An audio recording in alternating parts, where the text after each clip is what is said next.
thing it was that Baba said to me, and what was the last thing that Baba said to me?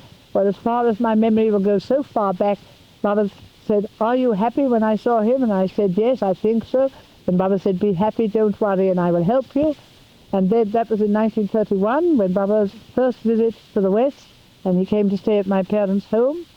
And the last thing he said was in 1962 at the Darshan, when we were all called by Baba, and he was sitting on his chair, and I went up like everybody did, each one by one. I wasn't sure if Baba was going to tell me that now I could stay in India, but no, he just looked at me and he said, "Are you happy?" And I said, "I hope so, Baba." Then he said, "Well, be happy, and wherever you are, there I am." And now, what else do you want to have?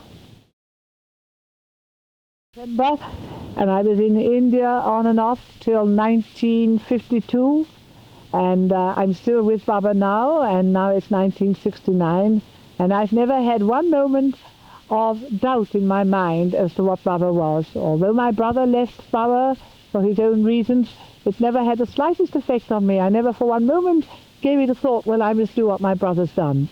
Baba held me in some way, and as I came to Baba simply because I felt the strength of his divine love, and it was that which I held on to all the time. And as for whether he was this or that, Baba never asked us to believe that he was either avatar, messiah, teacher, or anything. He was always friend, mother, father, brother and sister, everything. And ever since I met him, I can't think of any action consciously that I did which Baba wasn't included. And as for having to plan anything in my life, I can't ever remember having planned anything since that 1931, because Baba from then on always told me what he wanted me to do and where he wanted me to be.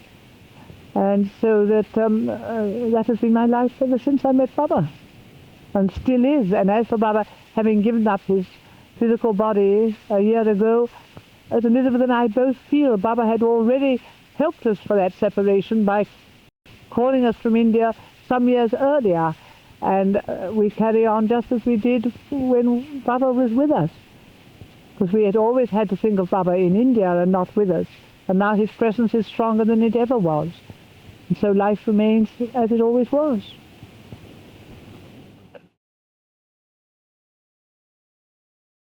And the years with Baba was our first year, when I think we thought we were living in that kind of emotional state, and where some people thought we were just always fanatic because we came to meet Baba and he was giving us so much love in order to get us, as you might say, into the net, as it were. And I think that nothing can ever take the place of that first year that we were with Baba. And also the last year of the new life, when ashram life, or life in the ashram, started in 1936 and continued up till 1949. And then when Baba called us on 3 occasions for a short while, Rano and myself, for a month at a time during the new life, Baba was then, although he was not exactly our master, we had to obey him, he was our friend, and therefore the life during those 3 periods was very different from what it had been in the ashram. And I can always recall that. It was just like one small family together.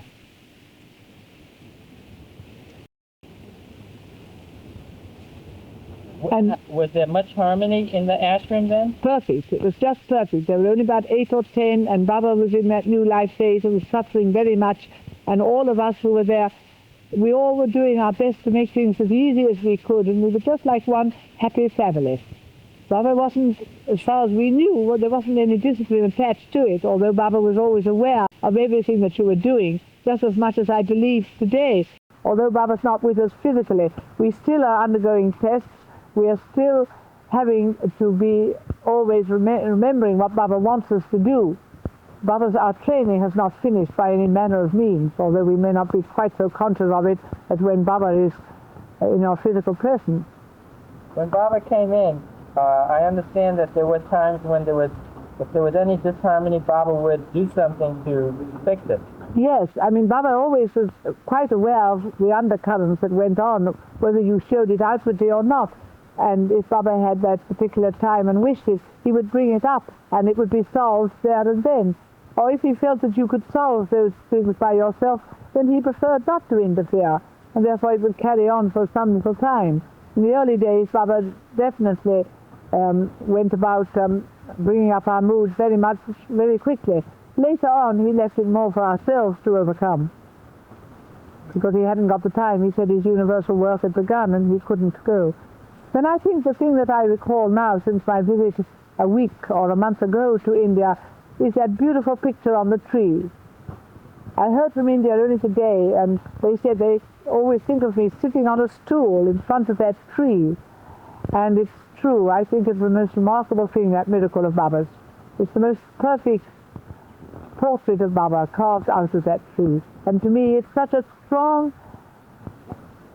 well, what you might say, you know that Baba has done it, and you know therefore that Baba wants us to feel that his presence is still with us, although his physical body is no longer with us.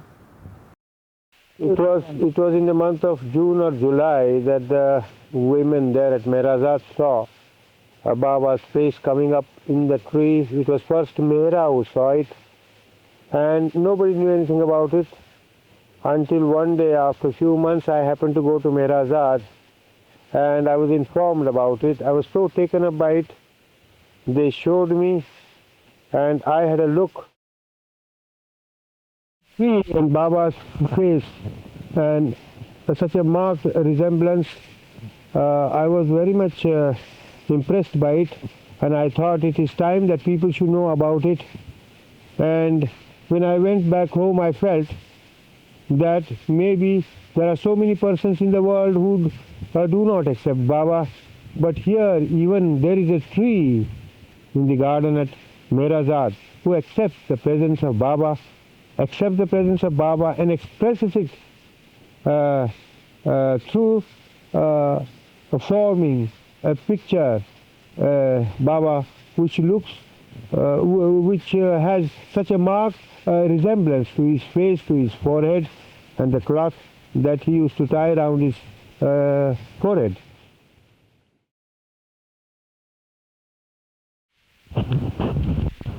About a month before Baba gave up his body, I went to Mehrazad, and he had me called inside, and he was suffering so much from the inner work and also from his ill health, and he told me that do you know who I am? I asked him a question, Baba, is it a question after about 45 years of my stay with you? He said, yes, it's all right, but do you know who I am? I am God. I know my work. I know what I do. I know what I suffer from. It is my inner work, and maybe my condition will become worse. But I may go, but I'm going to come back. I'm not going to go anywhere at all. And you please go and phone up Dr. Ginde, of course, who is to come to Baba whenever he was called, not to come now, and to come only when I want him to come. I hardly realized that Baba had in mind to get this Dr. Ginde exactly at the time when he was about to drop his body. And I went home and sent him the phone, and when I sent him the phone call, Dr. Ginde, who was ever eager to go and see Baba, but he always told me that you do not take me to Baba for giving him any treatment, because I definitely know that he is beyond my treatment, and I can be of no help to him for the matter of his treatment, because he knows his health and he knows his work much more than I can. But if you want to call me, please call me to go to Baba and take his darshana. And I said, you should not come now, and you should come when you are asked to do so. So after some time, just on the day when Baba was to leave his body,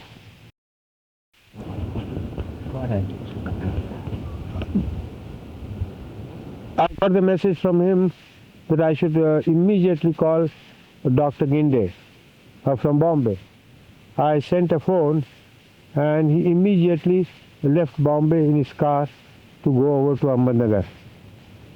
And when he arrived, before noon, he sort of was very, very tired, and he at once went to the bathroom, and maybe at that time he himself got a very mild heart attack. He felt restless for a time. He asked me for a cup of milk, and I asked him to take a little rest, but he became so restless to go immediately to Baba. Then he got into his car and drove along, and I followed him. We both reached Merazad. The moment we reached, Gaver came out and shouted at me, "Come immediately," and we both entered. And Dr. Briesman from Booth Hospital was also summoned. He also had come in his car, and we all three together entered Baba's room. Everybody was so anxious about Baba, and Dr. Ginde and also Dr. Briesman, when they examined Baba, they found that he had already passed on.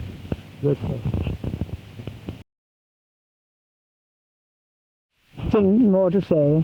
That is, I've had at least 3 cables during the years that since I left India in 1952, in which Baba has always said, "You are nearest to me if you are where I want you to be, and continue to love me more and more, and I am always near you."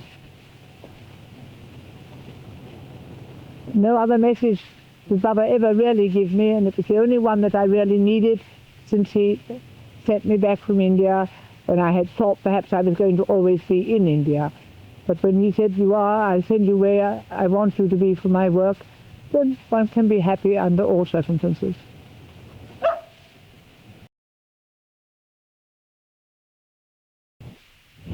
But no, I don't think that there was anything outstanding, except that I met Baba, and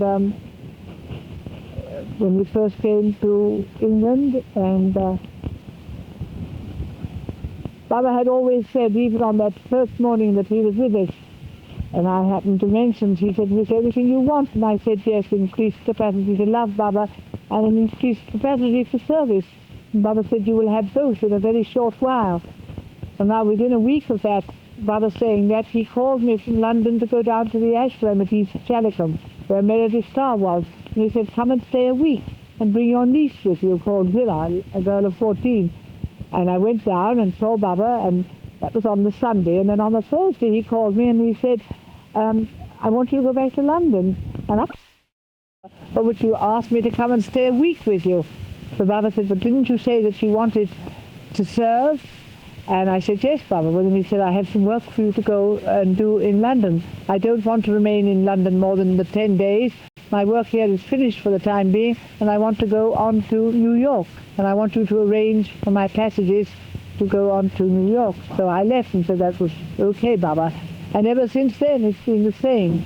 Baba has always found something, because he knew that I was that type, that I wanted to be very active in his service. And there he's shown his love for me all these years, because he's always kept me, even up to the present time, active in his love, working for him. And that's been perhaps Baba's very great gift to me, and his love, of course. For my love for you or your love for me, and I hesitated, and I said, "I suppose, Baba, your love for me," and Baba smiled.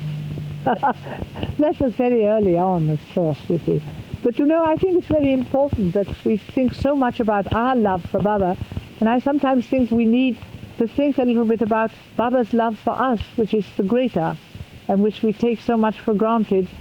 Baba has often said, "Those of you who live with me, you treat me so familiarly that you sometimes forget I'm both God and man."